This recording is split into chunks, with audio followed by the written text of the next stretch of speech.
I went to work for a friend of mine who had a sign shop. This would have been in 77, 78, and we kept getting phone calls because we were sign printers and screen printers asking about t-shirts. And at that time, there wasn't anybody doing it, and I kept saying, why don't we do t-shirts? And he wasn't interested.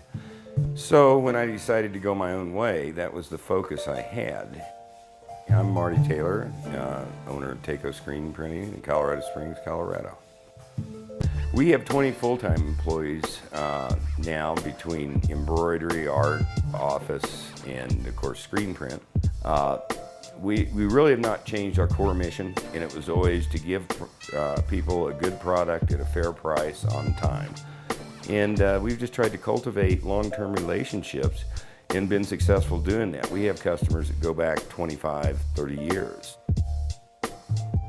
I had prided on myself on being, a very good manual printer, and I knew all the techniques, and I had probably 6 manual printers going all the time. And finally, I broke down, and in 1994, I bought a 10-color M&R machine.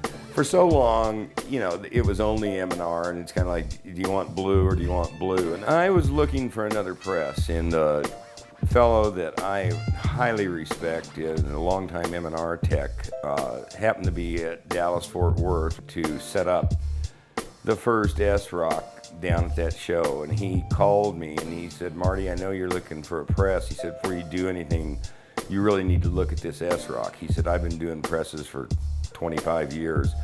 And he said, this thing, these guys have really hit it. All of the machine work, everything on it was exemplary. And I'd been impressed with the level of service I'd gotten from Ryonet. Didn't know a whole lot about them, but I showed up at Las Vegas and pretty much bent on buying another M&R. And I took an engineer friend of mine, Curtis Van Kampen, and we watched that little 810 run, and we picked that machine. I don't badmouth other presses, but this is a printer's press, I'll tell you that. You can go side to side, top to bottom on a pallet, fill a shirt, and they're a dream to work on because of the inline tables that are not going up and down. And the electronics are wonderful on it because we've had several upgrades done, and it's highly adaptable. That to me is, probably the biggest thing, because I feel like I have a superior press. I started out originally printing water-based, and it was funny, people just didn't really seem to appreciate it. So finally I gave in and went over to the dark side and started printing plastisols. And they're such a lovely ink to work with modifiers and everything. The fact that S-Rock was made for primarily water-based does not affect how it prints plastisol one bit.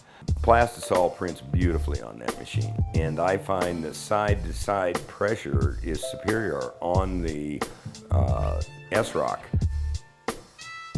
Doing business with Ryonet is a joy, and like I say before, the suppliers of the consumables and all the products, they really weren't experts in it and everything. And Ryonet, by focusing in on just on this t-shirt printing thing, is really giving a new breath of life to it, I think,